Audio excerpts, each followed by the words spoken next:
welcome in now Marc Spears from Yahoo.com, Yahoo Sports. Marc, appreciate you joining us. Want to get your take on this. First of all, were you surprised, and do you think it'll stick? Well, yeah, I'm surprised. I saw him play during his last week of the season,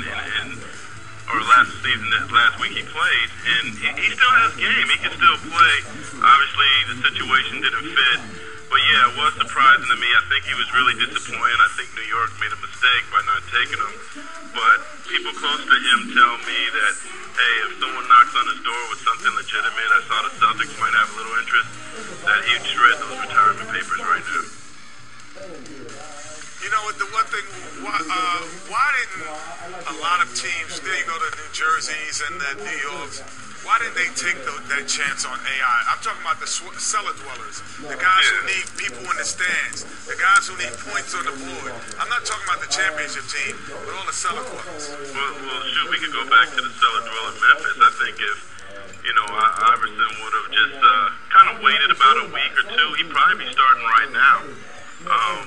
But as far as New Jersey, maybe it's because of Devin Harris. He's still a former All-Star from a season ago, and they want to respect that. But New York, I don't see any excuse there. I don't see any point guard or shooting guard on their roster that's better than Allen Iverson right now. I know Charlotte had some interest. Larry Brown had some interest, but with Steven Jackson getting there and those guys kind of seeing Iverson as a shooting guard, not a point guard, Charlotte's not going to make a move.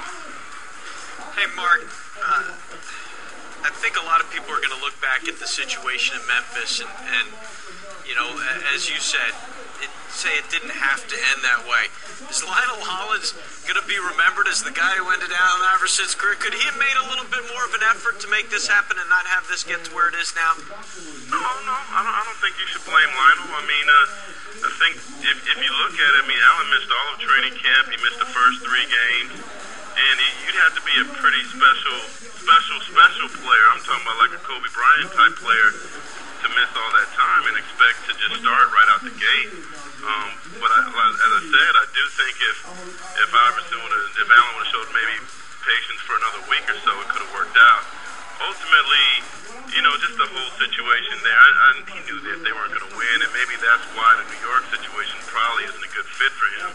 I just think this point in his career, if he could go to a place where they know that they're going to win, somewhere like Boston, where he can accept whether he's a starter or coming off the bench a lot easier. At this point in his career, it would be more entertaining and more fulfilling to him. This is a guy who doesn't have a ring, surely would like one, so why toil in New York and Memphis when, you could do something meaningful for one of the star teams? And as we get closer to the trade deadline, I wouldn't be surprised if he got a call from someone like that.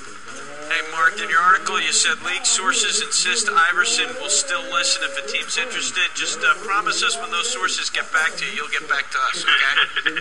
Well, if they call him tonight with the right offer, he'd be playing tomorrow. All right. Hey, Marc, thanks a lot. Have a good Thanksgiving.